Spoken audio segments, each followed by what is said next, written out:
तो पार्टी ने उनको विश्राम देके आदरणीय अश्विनी चौबे जी को भेज दिया। अब मुझे लगता है ये पीढ़ी परिवर्तन।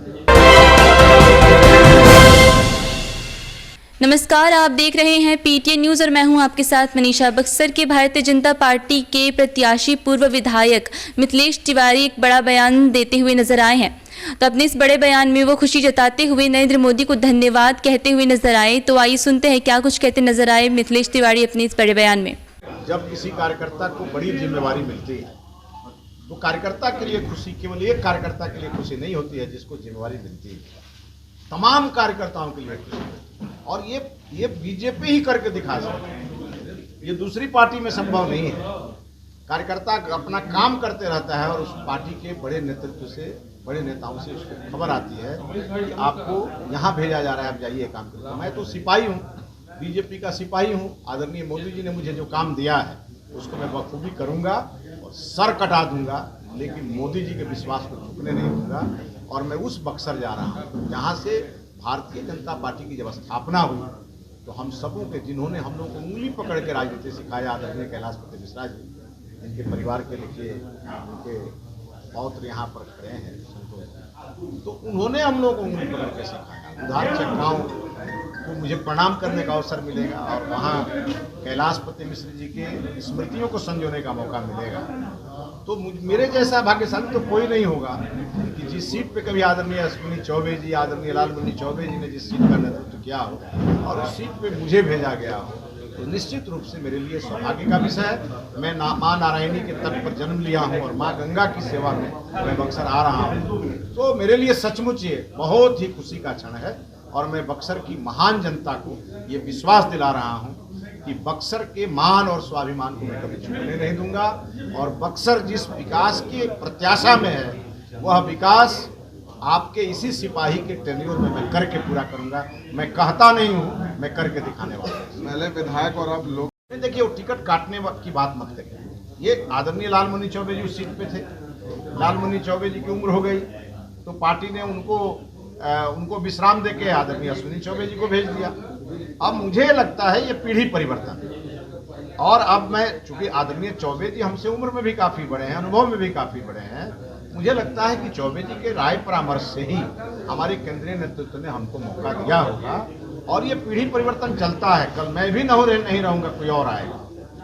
बक्सर की जो सबसे बड़ी समस्या है वहाँ के लोकल नेतृत्व को मुझे तराशना है और वहाँ का लोकल लीडरशिप को खड़ा करना है, और वो इसी प्रक्रिया में होगा। और एक दिन ऐसा आएगा बक्सर पूरे बिहार का नेतृत्व करेगा। लेकिन पार्टी नेतृत्व का आदेश है और मैं तो सौभाग्यशाली हूँ, मुझे केवल किसी लोकसभा में चुनाव लड़ने के लिए नहीं भेजा गया, बल्कि बक्सर जैसे लोकसभा में भेजा गया। बाकी लोकसभा का अपना महत्व है, लेकिन बक्सर का खास महत्व, क्योंकि राम वर्ष में चुनाव होने जा रहा है और जहां प्रभु श्री राम ने शिक्षा लिया हो, जहां महर्षि विश्वामित्र जी की जो तपोभूमि हो, जहां पर इस भारतीय जनता पार्टी को स्थापित करने वाले आदरणीय कैलाशपति मिश्रा जी की जो भूमि हो, और जिस क्षेत्र का नेतृत्व कभी लालमणि चौबे जी ने किया हो, कभी के तिवारी ने भी किया हो और कभी अश्विनी चौबे जी ने किया हो, उस लोकसभा में अगर मेरे जैसे कार्यकर्ता को पार्टी ने उम्मीदवार बनाया है तो वास्तविकता में हमारी खुशी दुगुनी तीन गुनी नहीं है, 100 गुनी है। दो तीन सवाल इसलिए उठे क्योंकि बिहार में अगर बात वो नहीं लेना चाहिए। ये हमारे यहाँ पीढ़ी परिवर्तन है। जब आदरणीय लालमणि चौबे जी वहाँ सांसद थे तो उस समय भी पीढ़ी परिवर्तन हुआ और आदरणीय अश्विनी चौबे जी वहाँ लड़ने गए। और आदरणीय अश्विनी चौबे जी से मैं लगभग उम्र में 15-16 साल 20 साल तो छोटा जरूर हूँ। तो अब चौबे जी ने ही मौका दिलवाया होगा। अभी मेरी कोई दिल्ली के नेताओं से बात नहीं हुई है और मैंने कभी बक्सर के लिए टिकट मांगा भी नहीं। मैं तो पार्टी में अनवरत काम करने वाला सिपाही हूँ। मैं विधायक भी रहा हूँ गोपालगंज से। यह और बात है कि मेरा गोपालगंज जिला जो है लोकसभा वो रिजर्व है। तो जब वो रिजर्व है तो पार्टी ने ऐसा सोचा होगा कि इनको लोकसभा में भेजा जाए। पीढ़ी परिवर्तन हो रहा होगा, मुझे मौका मिल गया। बैकुंठपुर से आप विधायक, देखिए एक बात तो तय है कि अगर मैं शायद डायरेक्ट लोकसभा लड़ता तो मेरे लिए चुनौती होगा, लेकिन जब मैं चूंकि 3 बार मैं विधानसभा का चुनाव लड़ा और 1 बार विधायक रहा और ऐसी सीट से जीता हूं जहां मेरा कोई समीकरण जातीय नहीं है, यह बिहार जाति के हिसाब से चलने वाला बिहार है। मैंने इस मिथक को तोड़ा है और मेरे चुनाव में नारा था, जातिवाद बीमारी है, दवा मिथिलेश तिवारी। ये नारा लेके मैं चुनाव में घूमता था और जिस क्षेत्र में मैं विधायक था, आप जानिए कि जो वर्ल्ड रिकॉर्ड बना उसमें 50 विश्व के 50 विधायकों में मैं सर्वश्रेष्ठ विधायक का मुझे खिताब मिला।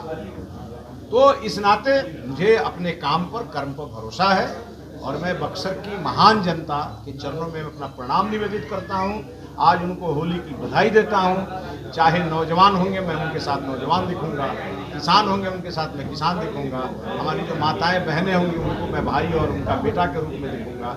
और बक्सर को मैं, आप देखेंगे कि मैं कैसे सजाऊंगा, इसका स्वप्न लेकर के मैं बक्सर में क्या सुन रहे थे कि किस प्रकार मिथिलेश तिवारी अपने इस बड़े बयान में धन्यवाद कहते हुए नजर आए। साथ ही साथ वह कहते हुए नजर आए कि यह पीढ़ी दर पीढ़ी का परिवर्तन है और अश्विनी चौबे के राय मशवरा से ही उन्हें यह टिकट मिला है।